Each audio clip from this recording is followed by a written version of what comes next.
Sunrise நேரத்திற்கான இலங்கை செய்திகள் வாசிப்பது புஷ்பகலா பிரபாகரன். சுதந்திர தினத்தை கொண்டாட தயாராகும் இலங்கை.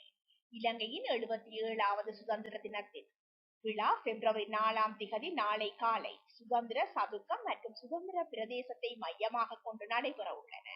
இந்நிலையில் நாளை பாதுகாப்புக்காக 1000க்கும் மேற்பட்ட போலீஸ் அதிகாரிகள் ஈடுபடுத்தப்பட்டுள்ளதாக இன்று காலை நடைபெற்ற சிறப்பு ஊடகவியலாளர் சந்திப்பில் தேசிய போலீஸ் ஊடக பேச்சாளர் சிரேஷ்ட போலீஸ் அத்தியட்சர் புத்திக மனதுங்க தெரிவித்துள்ளார். இளைஞன் உயிரிழப்பு. யாழ்ப்பாணத்தில் அதீத போதை காரணமாக சுயநலமுற்ற இளைஞன் வைத்தியசாலையில் சிகிச்சை பலனின்றி உயிரிழந்துள்ளதாக கூறப்பட்டுள்ளது. சம்பவத்தில் 29 வயதுடைய இளைஞனை உயிரிழந்துள்ளார். இளைஞனின் உடற்கூற்று பரிசோதனையில் அதீத போதை காரணமாகவே உயிரிழப்பு ஏற்பட்டுள்ளதாக கண்டறியப்பட்டுள்ளது. குறித்த இளைஞன் சிறு குற்றச் செயல்களில் ஈடுபட்ட குற்றச்சாட்டில் சிறையில் தடுத்து வைக்கப்பட்டிருந்த நிலையில் ஓரிரு நாட்களுக்கு முன்னரே விடுவிக்கப்பட்டதாகவும் தெரியவந்தது. சம்பள உயர்வுக்காக 90 பில்லியன் ஒதுக்கீடு. நாட்டில் அரசு சேவை சம்பள உயர்வுக்காக எதிர்வரும் வரவு செலவு திட்டத்தில் 90 பில்லியன் ரூபாவை ஒதுக்க முடிவு செய்யப்பட்டுள்ளதாக தெரிவிக்கப்பட்டுள்ளது. இதனை பொதுமக்கள் பாதுகாப்பு மற்றும் நாடாளுமன்ற விவகார அமைச்சர் ஆனந்த விஜயபால தெரிவித்துள்ளார். தம்புத்தேகம பகுதியில் நடைபெற்ற சம்பவம் ஒன்றில் பங்கேற்ற அமைச்சர் ஆனந்த விஜயபால அரசு சேவையில் மாற்றத்தை ஏற்படுத்தும் வகையில் எதிர்காலத்தில் பல நடவடிக்கைகள் எடுக்கப்பட உள்ளதாகவும் குறிப்பிட்டுள்ளார்.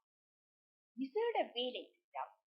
மட்டக்களப்பு மாநகர சபையின் குப்பை கூலங்கள் அற்ற தூய்மையான மாநகர சபையாகவும் லஞ்ச ஊழல்கள் அற்ற தூய்மையான மாநகர சபையாகவும் மாற்றும் வகையிலான விசேட வேலை திட்டம் ஒன்று ஆரம்பிக்கப்பட்டுள்ளது. நாட்டில் அரசாங்கம் நாட்டினை தூய்மைப்படுத்தும் முகமாக ஆரம்பித்துள்ள கிளீன் ஸ்ரீலங்கா வேலை திட்டத்திற்கு இணைவாக மட்டக்களப்பு மாநகர சபை இந்த வேலை திட்டத்தினை முன்னெடுத்துள்ளது.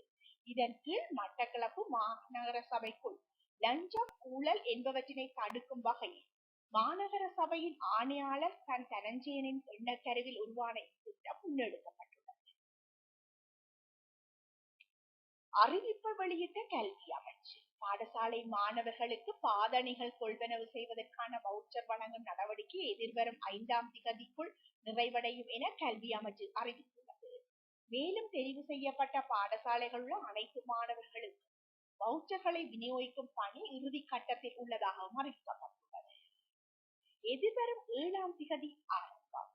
இந்துக்களின் சமர் என வர்ணிக்கப்படுகின்ற மங்களப்பட்டி இந்து கல்லூரி மற்றும் ஜாழ் இந்து கல்லூரிக்கு இடையிலான கிரிக்கெட் போட்டி எதிர்வரும் 7ஆம் திகதி ஆரம்பமாக உள்ளது.